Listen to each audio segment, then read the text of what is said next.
power behind them, because India has now emerged as a global power, not only economically, but also as a country which is exporting lots of their engineers, scientists, teachers, IT engineers throughout the world.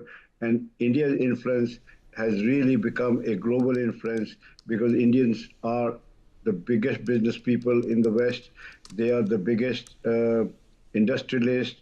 They are also in politics in every country. So therefore, India's participation represent 1.4 billion people who are developing faster than any other economy in the world. So therefore, I think it's very important that India should have been invited, and it symbolizes India's emerging economic power and also global power. What do you make of Trump's early exit, and what is your outlook on the war in the Middle East at this point in time? Well, first of all, the behavior of a US president gives alarm to people that the European community has to become strong and the alliance has to become strong. They cannot depend on one country if they are to run their affairs in a pragmatic manner. So therefore, it is very important that the alliances, new alliances should emerge, and alliances should reflect the emerging power of those countries. There are countries like Brazil, there are countries like India. They should also be given a proper platform so they too can contribute and too can bring their narrative to this summit. So therefore, I think behavior of President Trump, really should be giving alarm to people because he can blow hot and cold. All right. Well, can the G7 move beyond statements and do something significant on stopping the Middle East war?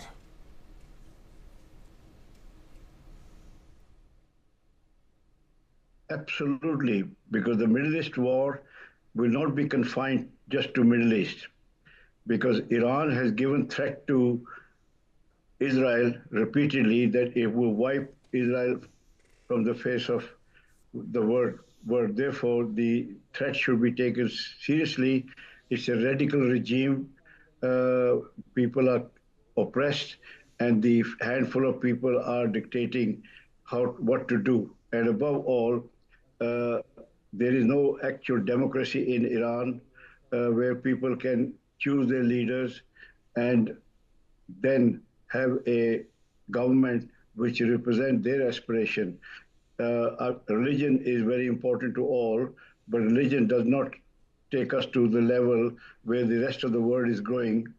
So therefore, religion should remain as a source for spiritual uplift, not to control people, not to keep women at the disadvantaged position, because by doing that, you really cannot move forward, because women play a very important role in this world, and having the strength of women along the strength of men will complement the growth and the development of a country. So I think Iran has to be taken seriously, and the world has to unite.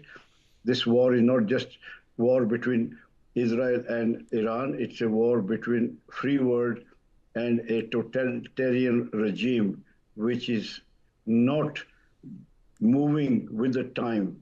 With the time is now we have to have a rule of law. We have to treat everybody equal. We have to give people a secular and democratic country. You cannot discriminate people on the basis of their race, religion, or gender if you are to progress as a nation. So I think Iran is a threat to the world peace. All right, sir. Appreciate you joining us. My colleague Megha Sharma is also at the venue of the G7. She's joining us live once again. Megha, of course, apart from the positives that surround this summit for India, there is I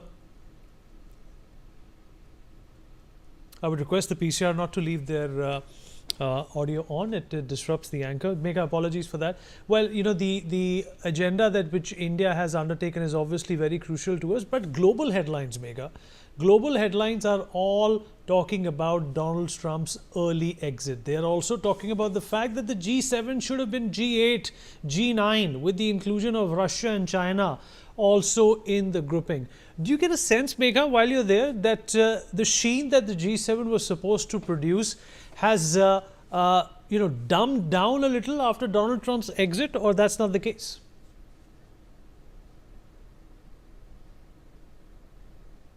Well, I think the G7 leaders, when they came together, I think while we were talking about how the summit is going to be overshadowed by the Iran-Israel conflict and the Ukraine-Russia war, but what Trump was able to do in the 1.5 days that he was present over here since 15th of June, he has been able to talk more about tariffs and trades. He has already struck a deal between United States of America and United Kingdom. A proclamation has been signed between both the leaders yesterday. The second success for the United States when it comes to a trade deal has happened between Canada and US, where 30 days at this point of time have been allotted by the Trump administration to get into the nitty-gritties and come to the negotiating table and find out what exactly best suits for Canada and for United States of America. And hopefully this will happen by the end of the 30-day deadline that has been announced. So I think the G7 has in fact been overshadowed by Trump's agenda, which has been tariffs. In fact, all these countries, the non-G7 nations as well, whether it was South Korea or India or Brazil, they had, if a chance had been given, if Trump had continued to attend on day 3, the concluding day of the G7 summit, they would have most definitely liked to talk about the tariffs and some way of concluding a deal between the United States, something which the Trump administration is really open to, because Trump has been talking about how there are 150 countries and more that have been wanting the US administration to strike a deal, finalize an agreement so that it is beneficial for the respective countries. So yes, and also, the other agenda that the Ukrainian president had, Volodymyr Zelensky, who was in Austria just a day before, and made a statement to the media, said his intent would be to have a few minutes, maybe a bilateral or a pull aside with the US president, and somehow influence him, persuade him to impose additional sanctions on Russia, to freeze assets of Russia, to even put higher price caps on Russian oil.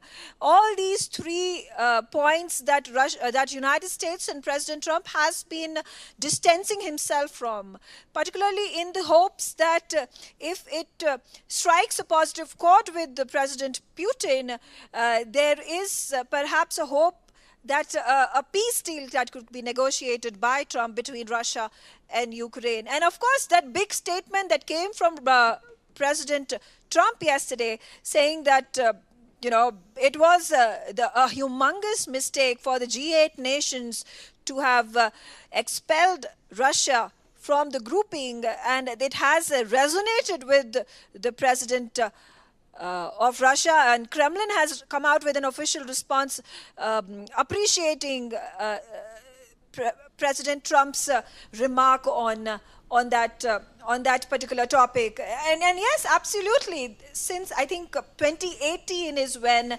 this chatter about how Trump was not happy about G7 as a grouping, he found it to be quote unquote futile, of not any relevance any longer.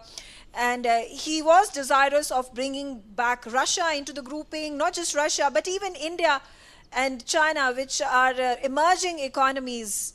And therefore again, and a number of issues that had been raised by Mark Carney in the beginning when the group working session started off. He's spoken about, building supply chains for critical minerals, talking about security and peace, talking about transnational crime and foreign interference.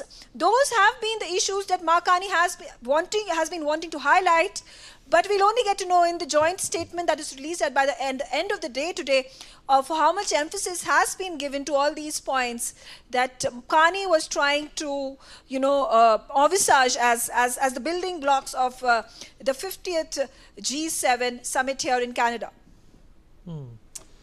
Megha, thank you for that update. We'll keep coming back to you, keep taking updates on what is happening in Alberta at this point in time, in Calgary, minute by minute. Thank you so much. We'll come back to you again. Joining us on the program at this point in time is Ambassador Deepak Vohra, former diplomat.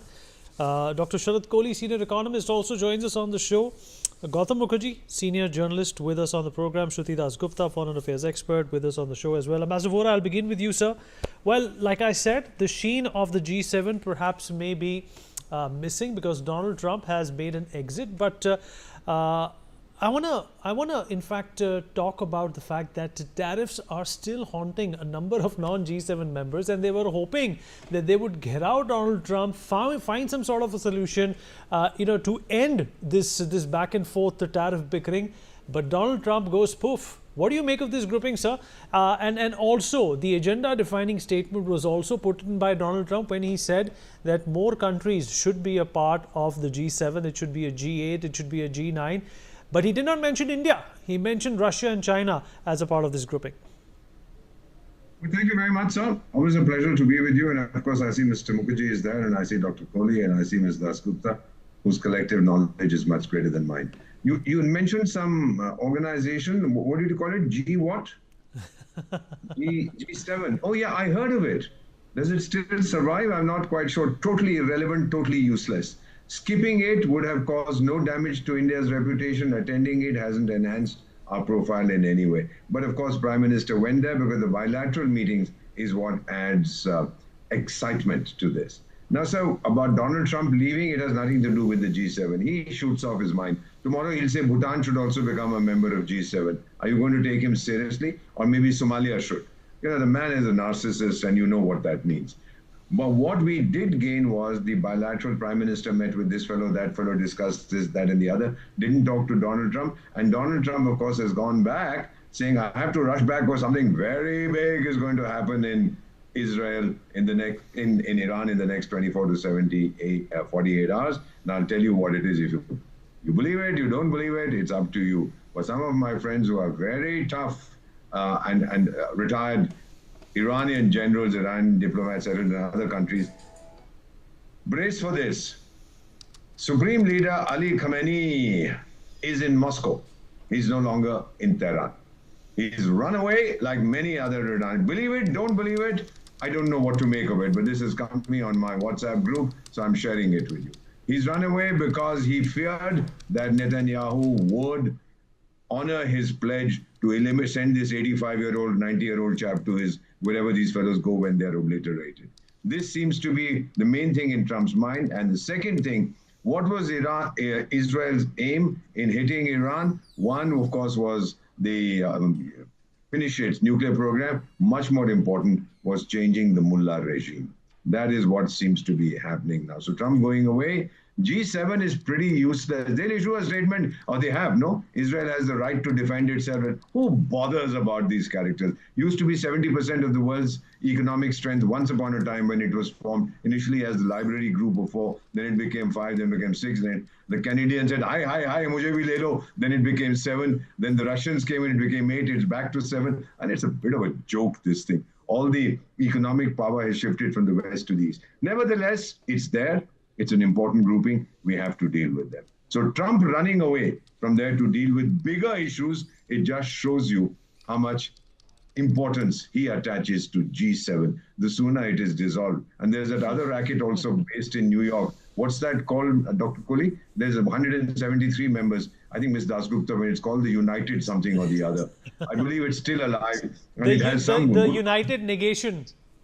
That's right. Thank you very much. And there's some Guttergoo fellow. Whenever there's a conflict, he claims to be the Secretary General. Whenever there's a conflict anywhere, he's memorized 2 words. Every Secretary General, maximum restraint. Thank you very much. Maximum restraint. What that means, nobody listens to the buffoon, but he goes around saying this. So to sum up, I'm sorry I was a bit honest and straightforward with you, but that's my trademark in diplomacy. I'm not a good diplomat. What I did want to say is that G7 or no G7, the world will continue to move the way it is moving. Well said, sir. Well said. And as usual, you've impressed us with your perspective here. Dr. Kohli, well, it's the same treadmill that we keep running on. And it's the same treadmill which, gives you the illusion that you're getting fit. But all that's happening is that you're at the same spot, running towards a destination which does not exist. Can the same anomaly and the same analogy be applied to the G7 as well? Because I think the only country that would make a difference being part of this grouping is India. Good evening, Vineet. Good evening to my fellow panelists and NewsX viewers. I was listening to the very impressive dialogue by Ambassador Vora, and I can't endorse it more than what he said. 1975 was when G7 was formed, and as he rightly said about the UN also. I found a new, expanded version of UN, but I would not like to say it here. I like to keep it to myself. But I think all these outdated organizations, they are losing their relevance sooner than later. 1975, 50 years of G7. And, the most countries which don't seem to be fitting in, even in terms of size, when we talk of the economy size, Italy, Canada, look at these countries where they stand in terms of the GDP, in terms of the size. I mean, it's just been there. And it's been there for a very long time. Maybe it's just the size of their ego, Dr. Kohli, that gets them together. Absolutely. This was formed as a Western alliance, They just brought in Japan to give some kind of representation to the East. Otherwise, there was no sense of bringing Japan in as well. And, the fact that India is not there, I mean, for a moment, let's talk of China as well. The fact that China is not even, 280 odd crore people out of the 800 crore plus population of the world are not being represented. It doesn't make sense. Fine. I mean, there are arguments which are given, Vineet, which say that the world GDP, by the way, for the information of people who do not know what is the world GDP at this point of time, we have about $105 trillion. Fine, they may be representing 43 odd % of the world GDP, but, not counting the population, not counting the people representation doesn't make sense. I think President Trump's exit has only vindicated the stand of what Ambassador Vora said, that I think it has lost its relevance. There's no point of having a G7 kind of a summit here. Who's going to listen? Can they stop the war? The billion-dollar question, Vineet, is, can they stop the war? The answer is one big NO. Nobody's going to listen to them. I mean, who's listening to whom these days? The countries just want to do what they want to do. They are being supported by, those silent supporters here and there. I think the world is nice. This is the day of AUKUS, Quad, OPEC plus, BRICS. I think these smaller groups, which are newer in terms of their age, have become more relevant because the problems have become more regional. Those traditional colonial type groups, I would say, they have absolutely no relevance. And I completely endorse Ambassador Vora when he said, from the chief of the UN, that comment comes about maximum restraint. So it becomes the minimum restraint, every time it is uttered. So yes, I completely agree. I think as far as Prime Minister Modi and India is concerned, as rightly said, I think it's a good opportunity to make your presence felt. And with Canada, we've been having issues with Canada. They're supporting the Khalistani movement and so and so. And I'm sure this is a good opportunity for Prime Minister Modi to go and just be very straightforward in his talk that, okay, we can set this relationship, but get rid of this nonsense from your country. We don't want anti-India rhetoric coming from your country. We don't want separatism movements emanating out of your country. Dr. Kohli, the Canadian authorities did allow a number of cavalcades and road shows where, there were processions and car rallies taken out that, did demean the Prime Minister's presence in Canada. How is that a reset? No, I know, because see, Prime Minister has to convey this message, and I'm sure he is conveying that message. There are political, we must not forget that these, extremist organizations, Khalistanis, are being given a political picture there, are being given a political frame there. So when there's a political frame, there is a democracy. You do have a right to come on the road. But I think what matters most, Vineet, right now is PM to PM talk. And I think Prime Minister is going to be very, very straightforward that this is a chance to reset. if you can't get rid of this nonsense from your country against India, then definitely there is no question of resetting. I think that's the opportunity. Plus, apart from that, Prime Minister can have one-to-one dialogue with the United Kingdom or with all those G7. Honestly speaking, I used to remember all these countries by heart once upon a time. Now I don't even feel like remembering. There's France, there's Germany, there's UK, there's the same old story, Italy, Canada. I mean, what's there to remember in them? Very honestly, being an economist, I'm making a very bold statement, and I would want Ambassador Vora, Gautam, and my lady fellow panelists also to listen to this. If you go into the details of their economy, I mean, I would not call them developed economies these days. The definition of a developed economy does not match, I'm sorry to say that, does not match what these countries exuberate. They've got nothing which is developed right now. Fine, you may be having a certain amount of infrastructure with you. You may be having a colonial past. Having a colonial past does not make you develop. That's a categorical statement that I would like to make. And I think it is just I think it's another foreign visit for the Prime Minister to take India's image forward. He was going to Cyprus anyway. He was honored. He was given his 19th honor, the highest state honor by the 19th country. But having one-to-one dialogues would be there. I think all eyes on Iran is the conflict right now. And I think that has also overshadowed G7 summit for that matter. And if G7 summit does not end up, saying anything or doing anything on this conflict, I would say this would be end of G7 as far as the organization is concerned, Vineet. Okay. Gautam, your response to what Ambassador Vora also said, and Dr. Kohli also in fact brought in some important points over here, that some of these smaller groupings such as the ASEAN countries, the BRICS, they have in fact contributed more towards the causes that plague our world than G7. Do you think that most of these leaders are perhaps only collecting miles through their respective airlines and not really getting to the bottom of the impediments that trouble our world today? Yes, bilaterals, as Trump is indulging in, and small groupings. Because as soon as it becomes large, there are subgroups. There are internal conflicts. For example, on Ukraine, we have a friendship with Ukraine and a friendship with Russia, but we plow our own furrow. We will not join with the NATO forces and condemn Russia.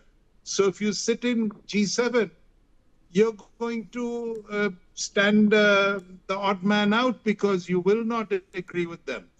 Russia is cooperating with Iran right now. China is sending arms to Iran right now. So again, you're not going to do very well with Israel and America in that context. So everywhere it is probably a better idea to stick to bilaterals. And one of the things that Prime Minister Modi does very well is bilateral agreements and bilateral meetings. Small groupings, because at least they're manageable and they're more likely to work. But even that is hard because there are some things you agree on and some things you do.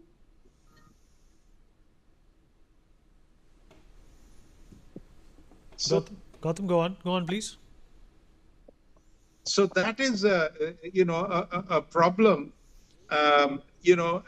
G7 is relevant, I feel, insofar as it represents these Western countries and America. But America's the bulk of it.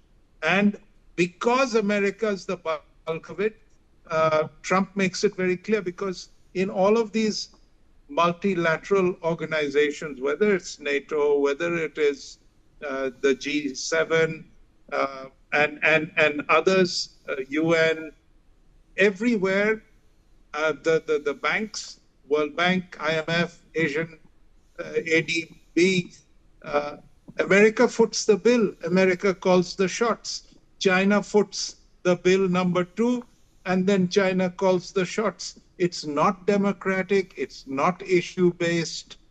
It is dominated by he who pays the piper, plays the tune. So that is the world we live in today. The reason why India is becoming increasingly more important is we are headed towards a $10 trillion economy. The way we will be treated as a $10 trillion economy a few years down the road is very different from how we are treated now.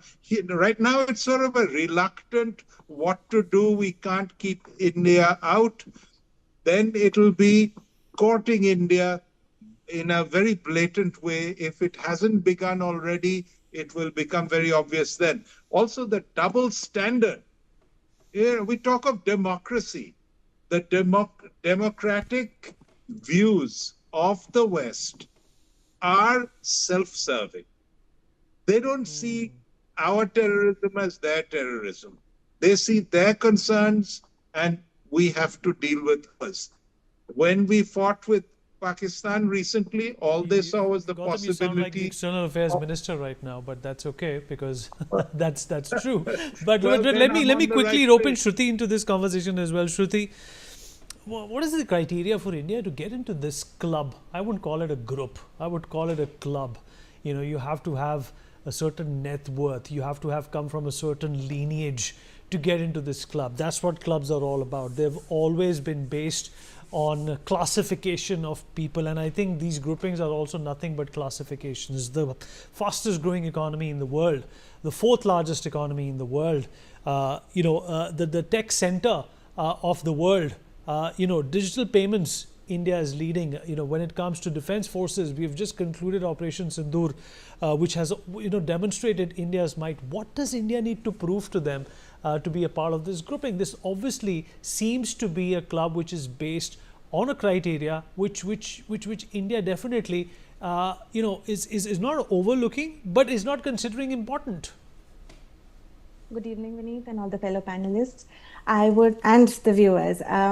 I'd like to say that we are humoring the G7 by being there. We are being kind to them by being there, because if we are not there, they have nothing to discuss. They don't have China on the table, whom they have trade with.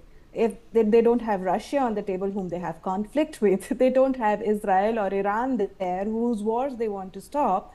So they need to have something to discuss. So India is humoring them by being there. We don't really care what the inner core club is discussing, because they're just looking who can get the better deal out of India.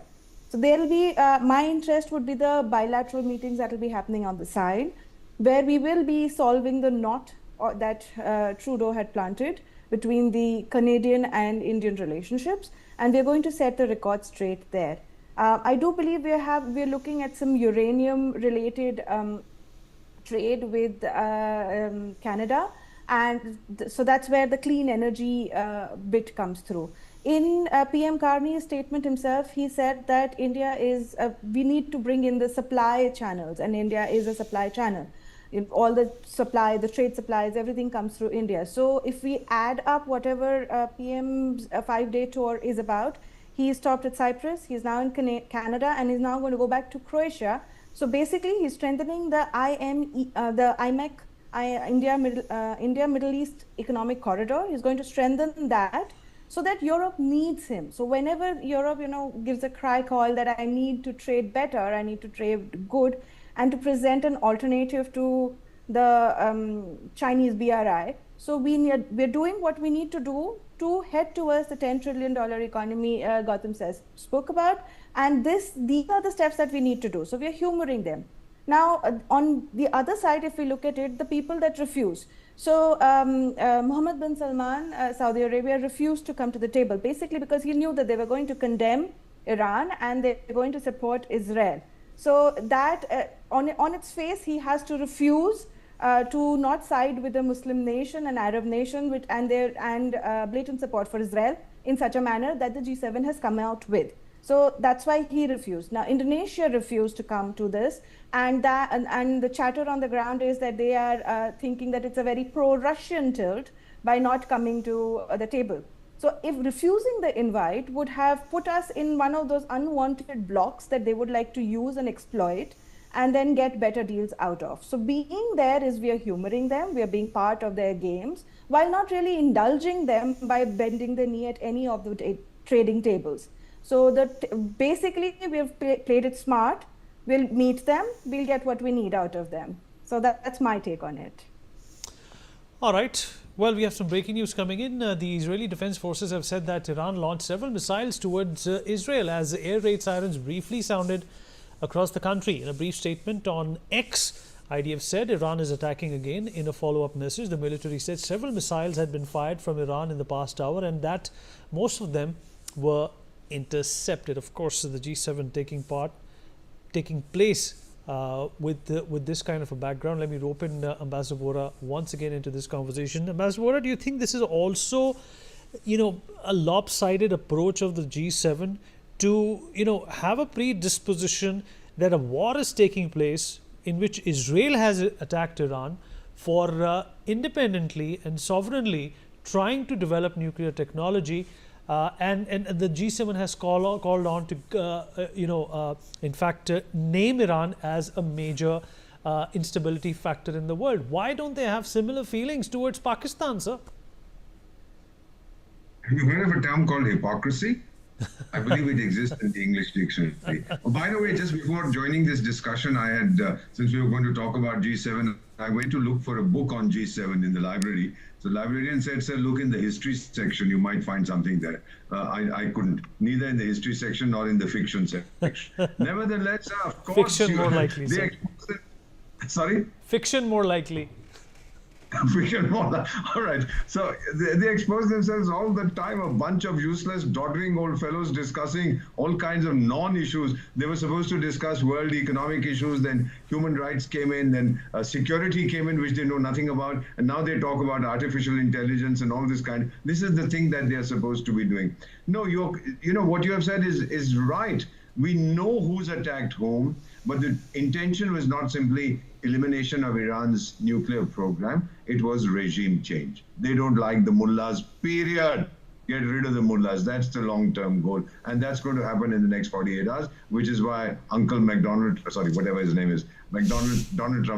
has run back and said something very big is going to happen over there. It isn't an issue. So watch for the next 48 hours. Let's see what the results are. But I rather suspect that we'll get pulled out on. This reminds me, I think Mr. Mukherjee would know, 1953, there used to be a character called Mohammad Mossadegh, the great Prime Minister of Iran, democratically elected, booted out. Why? Because the Anglo-Iranian oil company, which controlled the oil production in Iran, said, we are doing what we have to. He said, may I audit your accounts? They said, over our dead bodies will you touch our accounts? And then he nationalized them, and then they rationalized him and had him booted out. And what were the three things that they used? So very interesting, the tactics. The first was they bribed all his military and intelligence officers and eliminated his guys. Second, they bribed all the politicians, got them on their side. And third, they got their jihadis or whatever, the naughty fellows out on the streets demonstrating. Precisely that we are seeing happening today. Israel has eliminated all these military fellows through shared intelligence. Otherwise, it's not so easy. They're sitting in a room, Dr. Kohli and I, we're having dinner together on the table. They fire a missile, it gets me, it doesn't touch Dr. Kohli. We're sitting on the same table. So targeted assassination, we are seeing that. We are seeing people about to come onto the streets to scream and yell. And of course, the politicians are running away. There's this huge traffic jam. My Iranian friend told me, huge traffic jam, people trying to get out of Tehran because a certain Donald Trump has said, get the hell out of Tehran if you want to survive. So let's see what happens in the next 48 hours. But sir, it's a joke. And I'm glad the Prime Minister went there. It was his call. But the main purpose of his visit, of course, was, as you know, Cyprus, with whom we have a certain relationship, and then Croatia. No Prime Minister has ever been there. So at least there he's setting some kind of record in going there. G7, good stop on the way. Nice food. He doesn't drink, so maybe some other soft drinks, maple syrup from Canada, whatever. Good fun. Enjoy yourselves. And we are having a discussion. Thank you very much. Well said, sir. Let me also welcome Michael Kugelman, American foreign policy author, into this conversation as well. Michael, appreciate you being here. Well, before I get to my question, we are getting some breaking news coming in, Michael, that amid escalating tensions between Israel and Iran, President Trump has taken to social media and stated, and I quote, "We have now complete and total control of the skies over Iran. Iran had good sky trackers and other defensive equipment, and plenty of it, but it doesn't compare to American-made, conceived and manufactured stuff. Nobody does it better than the good old USA." Pretty much synopsizing the sentiment that Donald Trump has when it comes to the war between Israel and Iran. But Michael, we are discussing whatever is happening around the world with the G7 happening in the background as well. Donald Trump has taken an early exit. He's taken the high road because he feels that if Russia and China are not a part of this grouping, it doesn't really make sense because they perhaps may not be focusing on the big stuff. Michael, what is this big stuff? Can you let us know that Donald Trump is perhaps focusing on? To be honest, first of all, thanks for having me. To be honest, I don't know. Do any of us know what he means in this context? I think it's notable that when he left the G7 early, he said that he left not to focus on a ceasefire, but something bigger. So I think that he has in his mind the idea of some type of grand bargain. He wants to be the one that tries to mediate some type of deal between Iran and Israel. I don't think that he ever wanted Israel to launch strikes on Iran, but given the very special relationship between the U.S. and Israel, he of course and his administration would have to support what Israel is doing. But I think he's holding out hope that there could still be some type of big deal. And his recent messaging, including what you said just before, as well as this very interesting statement that the White House put out a bit earlier this morning that essentially listed 30 or 40 different times in the past with hyperlinks when President Trump has insisted that Iran can never have a nuclear weapon. I think all of this might be meant to put pressure on Iran and try to pressure Iran into agreeing to stop fighting and agree to talks. But it's unclear to me that Israel would have any interest in any type of negotiation. So I think the president's in a bit of a tough spot, quite frankly. And, I'll say this, one of his biggest concerns and one of his biggest fears is that the U.S. would be in a position where it risks getting dragged into a conflict. President Trump does not want America fighting wars. It does not want the U.S. to get involved in others' wars. And I think that the biggest concern he had specifically focused on some type of contingency elsewhere, particularly the scenario of China invading Taiwan and the U.S. having to face questions as to how it responds to that. But in this case, it's obviously very different. So he likely does not want to be in this position, but he has, and he's going to have to do something. And indeed, there are some reasons to believe that this war could intensify and escalate. And Israel clearly would like the U.S. to contribute militarily. And I don't think that the president wants to do that, but he is going to continue to face that pressure. So we'll see how it plays out. The stakes are incredible given the stability risks and everything that's playing out here for the broader region. Dr. Kohli, your thoughts on India's intentions at the G7. My conjecture, or rather my confidence, compels me to say that the Prime Minister understands the sensitivities between India and Canada. He understands that there is a huge diaspora in Canada, which depends on the Indo-Canadian relationship being smooth and soft. And that is the reason, despite these challenges with the G7, despite their intentions, the Prime Minister decided to go there. Oh, yes, we've seen the problems, emanating out of that. The visas were rejected, the investments from Canada had stopped coming. Indians who wanted to set up their businesses in Canada, they had stopped doing. The migrations had been curtailed, and there were so many issues, a part of Canada is very much India. In fact, there's a place in Ontario called Brampton, which is almost like Punjab. You have most of the people who are Punjabis there. So there is a big diaspora there. And you see, independently, Prime Minister would not have probably visited Canada, but because this was a summit, this was a G7 summit, and he was formally invited. So he had a good reason to go. And I think as I said, he wanted to use this as an opportunity to have a one-on-one conversation. And I have a very strong feeling that the conversation is going to be very, very straightforward. Although, Prime Minister Carney is new, but then he's spoken about resetting it. And I think what resetting means here is that just stop all this nonsense happening in Canada. It's as simple as that. This has to stop, whether by force or by dialogue or whatever. It's the duty of the Prime Minister, duty of the government on board to make sure that all this happening within its soil must stop immediately. And I think no country in the world today, Vineet, can afford to ignore India for that matter. India with 140, 45 people, fourth largest economy, on its way to become the third largest, becoming significant part of the global supply chain. And, growing at about 6.5% to 7%. The world is growing at about 2.5%. We are growing 3 times more than the rest of the world. So how can you ignore such a country, for that matter? So I think I agree with Shruti, that they should feel obliged that Prime Minister is visiting them, Prime Minister Modi is visiting them and honoring. Otherwise, what else? I would have been happier if G7 was able to solve the climate problem. I would have been happier if G7 would have been able to solve the massive debt which the G7 countries have amassed on themselves. So only the American debt is about $36 trillion. Every 18 months, they add $1 trillion to their debt. I would have been happier if they would have solved the problem of the supply chain. I would have been happier if they would have been able to solve the problem of United Nations, the funding, and so on and so forth. I mean, what else are you going to sit and talk there except for Iran? And that too with President Trump walking out. What else is there to discuss? So I think I have no doubt that Prime Minister Modi will use this opportunity at the fullest for a one-on-one dialogue, because I really don't see anything significant coming out of G7 declaration, the joint declaration, or whatever they want to make. Nothing much is going to come out of that. So one-on-one dialogue will be on top of the table, and that is what the best use of time with Prime Minister Modi would like to make use of, Vineet. Well said, Dr. Kohli. Breaking news coming in. The Israeli army has released footage showing an F-15 Eagle fighter jet taking off to strike targets in Iran.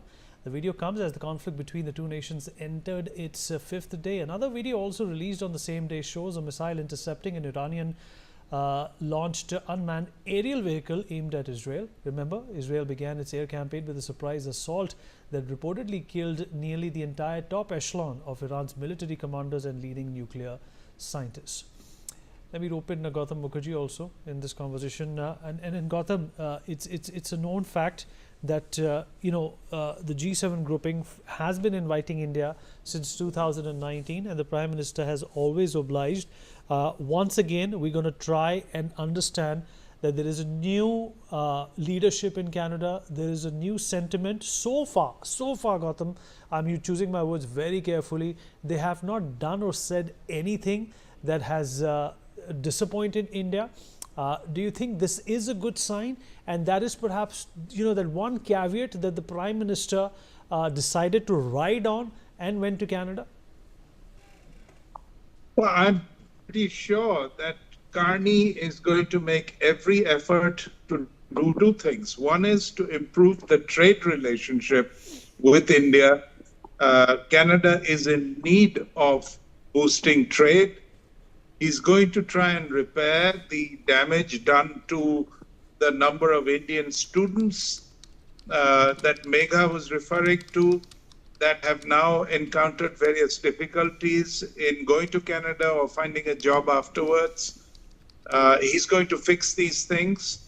And I think he's going to constantly, not in a hurry, he's a banker, but he's going to steadily push away from the Khalistani movement and the grip it seems to have in certain quarters in Canada by undercutting their roots, which is to do with underworld activity, drug running, smuggling, and such like, to finance their activities in cahoots with ISI and China. So he's going to cut away at it, but once he does that, and he's going to put various of the actual criminal element in jail. So this will go on as an institutional, activity. There will be no more political backing or political scoring via the Khalistanis.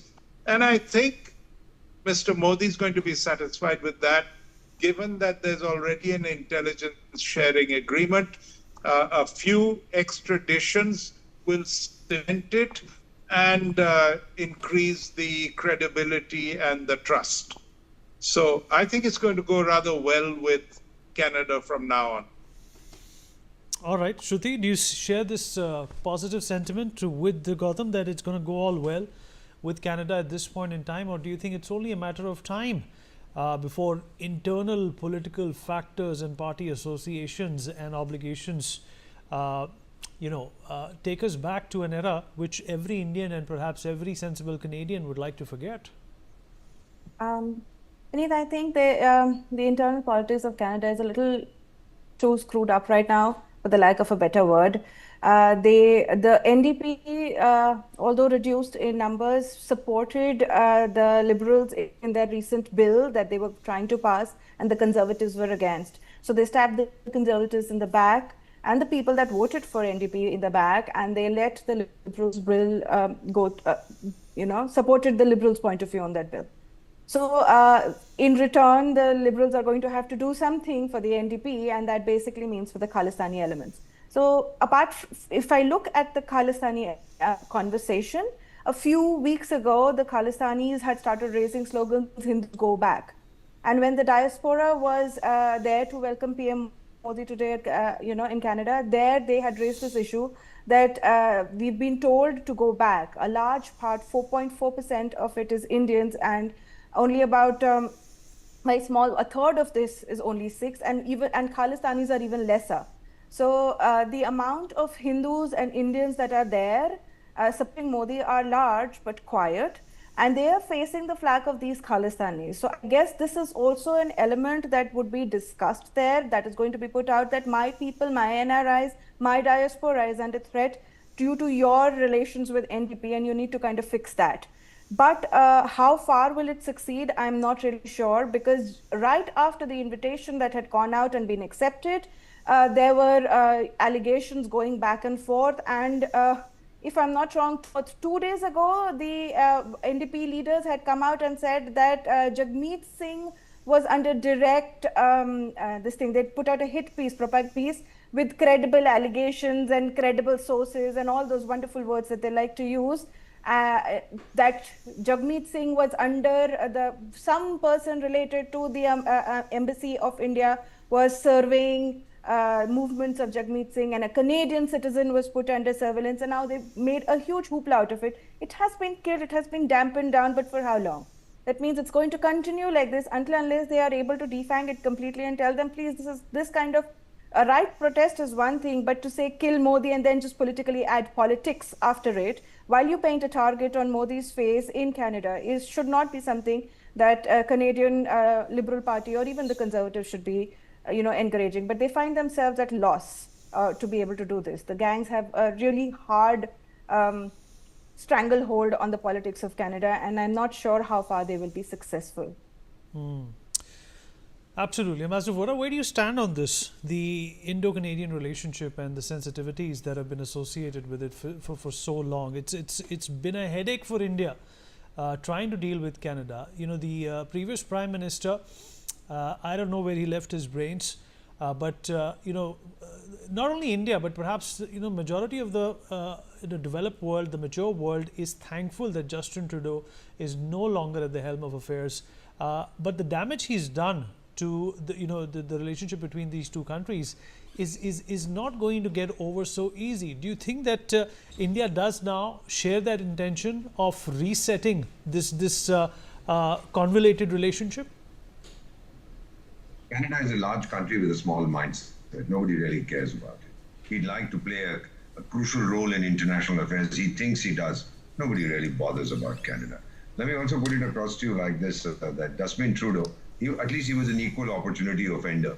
He was caught on camera mocking Donald Trump at some function or the other in Buckingham Palace, whatever it was. And he's done this to everybody. I mean, he thinks he's being smart. He's an idiot.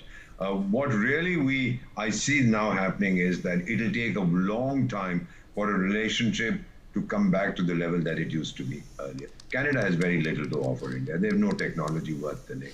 Well, their investment, their pension funds had invested in India, not because they love our chole bhature, but because they get a terrific rate of return on their, Dr. Kohli will tell you, in India, much more than they get anywhere else. So that money will come. Money always chases money. Money likes to go where it feels safe and where it can grow. And India is a shining example of that. I don't see any substantial improvement in our relationship. Remember, as was pointed out rightly, that this was not a bilateral visit, but G7. Nevertheless, we didn't send our High Commissioner back, even though the two were good. Normally, the High Commissioner would have been at the airport to receive the Prime Minister and say all those lovely things and do namaskar and present flowers. Nothing of that sort happened this time. There were other people who were there who received him and so on. So my own feeling, sir, is that the damage that this buffoon did in 2 or 3 years is going to take a long time to heal. And we have very cleverly exported our Khalistan problem to Canada. They will have to deal with it. The rule of law says that outlaw dustbin Trudeau. So you'll see what happens now. Well said, sir. Some breaking news coming in. Canadian Prime Minister Mark Carney has announced $1.47 billion military support, including drones and helicopters for Ukraine, as he hosted President Vladimir Zelensky at the G7 summit. Carney, of course, said that this as he met Vladimir Zelensky. Ambassador Vora, how do you see this move? Zelensky getting funding from Canada. $1 billion is a lot of money. This is obviously a worrying sign that the Western world wants this war to go on, and Donald Trump does not. I guess that's why he left. I think he is. I'm not very clear whether he is in a position to oppose his military-industrial complex. The American president. He'd like to give them money. I think 90% of the rubbish that they produce, or 80% or 70%, some figure I saw somewhere, now is destined for Ukraine. That's the only way that it's able to keep fighting. People getting killed, Ukrainians getting killed, oh, that's collateral damage. You can't talk about that. It's the weapons have to be used. And if people get killed in the process, well, so be it. That's what people are created for. Those idiot Ukrainians are dying every day on the battlefield. And that buffoon thinks he's the world's greatest general, the greatest ideologue, the greatest thinker that the world has ever produced, simply because he was lionized by the West. So this, I don't know. Earlier also, this fellow was invited to the House of Commons, I believe, in Canada. And they had honored some Ukrainian chap there. You remember that happened with Dustbin Trudeau. They honored a chap, 90-year-old fellow, and said, wow, what a great Ukrainian. Turns out he was a Nazi war criminal. They're a bunch of jokers, these characters. So anyway, what I see happening over there is that the money will go, the weapons will take their time in coming, but the war in Ukraine is unlikely to end in the near future unless Shri Putin and Shri Trump sign a deal. Tiger, take Ukraine, take whatever part of Ukraine you want, leave Iran to me, I'll deal with Iran, you deal with Ukraine, and let's just kiss and make up. Sweetheart, sweetheart, darling, darling, we are great buddies, we are great friends, game over. I see that happening in the next few months, before the end of this year in any case. All right, more breaking news coming in. Well said, Ambassador Vora. European Union President von der Leyen said that the EU and the US have agreed on July 9th as the deadline to finalize trade talks between the two. Speaking at the G7 summit, Mr. Leyen said that they are working towards a trade deal and are making significant progress as well. We're also learning Iran's ambassador to the UK has insisted his country had no intention of building a nuclear weapon as he clashed with MPs in UK's Foreign Affairs Committee. Syed Ali Moswi said that Iran's nuclear program was only peaceful. He insisted that there is no desire, not any intention to introduce or produce a nuclear bomb. Michael, where do you stand on this conflict as such as well? You know, Israel attacking Iran for sovereignly creating a nuclear technology and using this as a plank to attack a number of Iranian cities. Where do you stand on this, Michael? I generally think that war is rarely a solution. Sorry for the cliche, but given the sensitivities in the region right now, and given that everything Israel has on its plate, it's clearly it's a major gamble for sure. And I do think that the Israeli government might have been banking on the on being able to count on the Americans for military support. And indeed, as we discussed before, it's a very difficult decision for the Trump administration. I do not think that the president would want to be playing that role of a military partner to Israel in this war. So, Israel's made quite clear for many years that it feels very concerned about potential future nuclear weapons threats emanating from Iran. That's its view. That's how it's expressed it. But whether that justifies what I think one could describe as a preemptive war to try to address that threat that certainly is something to be discussed. This has now become arguably the biggest crisis globally in a world that had already been on fire for many months before this latest war broke out. And I think it certainly has cast a shadow over the G7 summit for sure. I mean, I think that they wanted to talk about Ukraine, and I'm sure that they definitely have talked about Ukraine. It's going to be impossible to avoid discussing this issue. So it's just a really unfortunate situation to be in right now. And again, as I said before, I do think that the president is hoping that his tactics and his messaging can pressure the Iranians into agreeing to some type of talks. But where Israel would stand in that is of course a different matter. All right, fair enough. Well, would like to thank all my guests for being a part of this conversation at this time of the day as well, or the night, if I should say. We're going to dip into a short break. Be right back. सस्ते वाले दाल मसाले स्वाद हुआ बेकार MDH की हल्दी मिर्ची धनिया करे कमाल ये रंग दे ये खुशबू दे ये तीखा ये कम पड़े क्या निराला MDH मसाला। अगर आप बनना चाहते हैं एंकर या फिर आप में है जुनून एक तेज तर्रार न्यूज रिपोर्टर बनने का, तो आप ज्वाइन करें ITV और लाल रंग इसका अपार, तीखा कम है फिर भी स्वाद, बेमिसाल बेमिसाल।